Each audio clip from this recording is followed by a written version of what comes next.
আসসালামু আলাইকুম। আমি চলে আসলাম আপনাদের মাঝে, নিয়ে আসলাম চালতার আচার কীভাবে বানাতে হয়। এবার আমি চালতাগুলো ভালো করে ধুয়ে নিলাম এবং ঘষে ঘষে ধুয়েছি, যাতে কোনো কষ বা কালো না হয়ে যায়, এভাবে ধুয়ে নিয়েছি। এখন আমি চালতাগুলো ভালো করে সিদ্ধ করে নেব। যদি আপনাদের ভালো লাগে অবশ্যই লাইক, কমেন্ট, শেয়ার, সাবস্ক্রাইব করে দিবেন। আপনাদের একটি লাইক, একটি কমেন্ট আমাদের আগামী ভিডিও দেওয়ার জন্য উৎসাহ জাগায়। আমি সিদ্ধ বসিয়ে দিয়েছি। এখন বলক আসার কিছুক্ষণ পরে নামিয়ে রাখবো। চালতাটা এখন আমার অনেকটা সিদ্ধ হয়ে আসছে। আমি আরেকটা হাঁড়িতে বসিয়ে দেব এখন গুড়গুলো গুলে যাওয়ার পরে আমি এক এক করে চালতাগুলো সবটি দিয়ে দেব এখানে।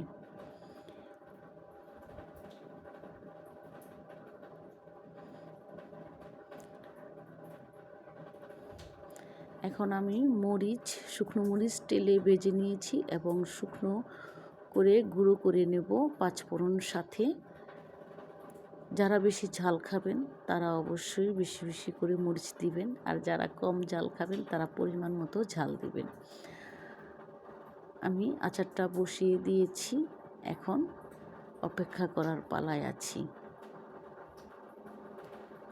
দূরে এবং কাছের যারা আছেন অবশ্যই অবশ্যই আমার পাশে থাকবেন। আপনাদের দোয়া এবং কামনা চাই।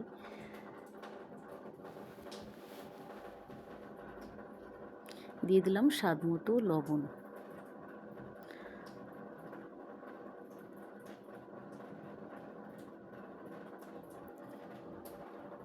এবার দিয়ে দেব পরিমাণ মতো একটু মরিচের গুঁড়ো, শুকনো মরিচের গুঁড়ো।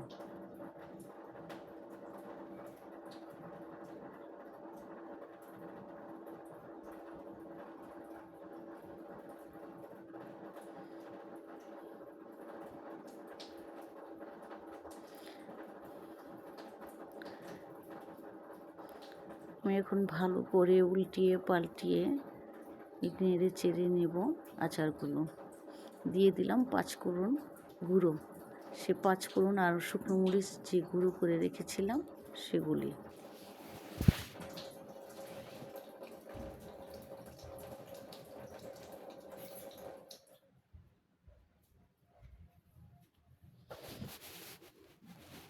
এখন আমি একটু নেড়ে চেড়ে নেব। আমার আচারটা হয়ে গিয়েছে। ঠান্ডা হলে আমি এটা কাচের বোতলে ভরে নেব। যদি আপনাদের ভালো লাগে অবশ্যই পাশে থাকবেন। সবাই ভালো থাকবেন এবং সুস্থ থাকবেন ইনশাল্লাহ। আসসালামু আলাইকুম। আল্লাহ হাফিজ।